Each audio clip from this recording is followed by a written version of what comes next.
Hello everyone, welcome back to my channel. তো আজকে কিন্তু ছেলেদের গরমের ছুটি পড়ে যাবে, তো সবাই মিলে বন্ধুরা মিলে চা খাচ্ছি, আড্ডা দিচ্ছি, কারণ আজকেই লাস্ট দেখা।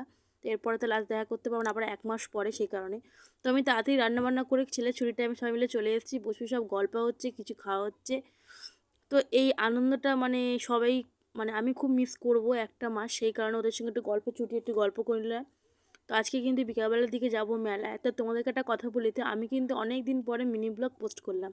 তোমরা প্লিজ অনেক অনেক লাইক দিও, অনেক অনেক ফলো করো, আর সাবস্ক্রাইব করে দিও আমার চ্যানেলটা। তো আমি কিন্তু শর্টস রিলসই ছাড়ি, তো মিনি ব্লগ এখন আর সেবারটা করি না, সেই জন্য। তো তোমরা আমার ভিডিও দেখতে, সেই জন্য খুব থ্যাংক ইউ। তারপরে কিন্তু সন্ধ্যাবেলা খাওয়া দাওয়া করে রেডি হয়ে চলে গেছিলাম মেলায়, যে বলেছিলাম মেলায় যাব, সেই জন্য রেডি ফেডি হয়ে আমরা 3 জনে মিলে যাচ্ছি আজকে মেলায়। তো মেলা থেকে মেলায় যাব, তো কিছু জিনিসপত্র তো কিনবো না তা তো হতে পারে না। তো ছেলে কিন্তু কিনছে খেলনা, ওই খেলনাগুলো দেখতে খুব, ওর খেলনা মানে কি বলতো, রোবট। আর এই জিনিসটা দেখো, তোমাদের কার কার বাড়ির সামনে মেলা বসেছে, আবার এই জিনিসটা আজ আমাকে কমেন্ট করে অবশ্যই জানিও। তো আমি কিন্তু এই জিনিসটা প্রথম দেখলাম, মানে আমরা যেটা লেকে চলি সেরকমই আর কি, বোর্ড টাইপ। এটা বাচ্চাদের নতুন এটা করেছে নাকি জানি না, আমার চোখ বেশ নতুন পড়লাম, সেই জন্য। আমার ছেলে তো প্রথমে ভয় পাচ্ছিল, তারপর কিন্তু নিজে নিজেই উঠেছে। আর কে দেখো আশেপাশে কেউ নেই, ও একাই চড়ছে, সবাই ভয় পাচ্ছে, চলে যাচ্ছে।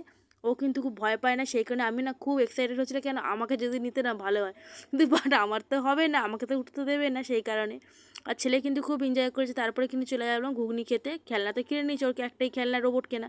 তো বাব্বাটা মিলে ঘুগনি খাচ্ছে, আমি তো ঘুগনি খাই না, সেই কারণে অন্য কিছু আমি কিনেছি খাবো। তো ভিডিওটা ভালো লাগলে সাবস্ক্রাইব করে শেয়ার করে, তারপর ভালো জুস খেলাম।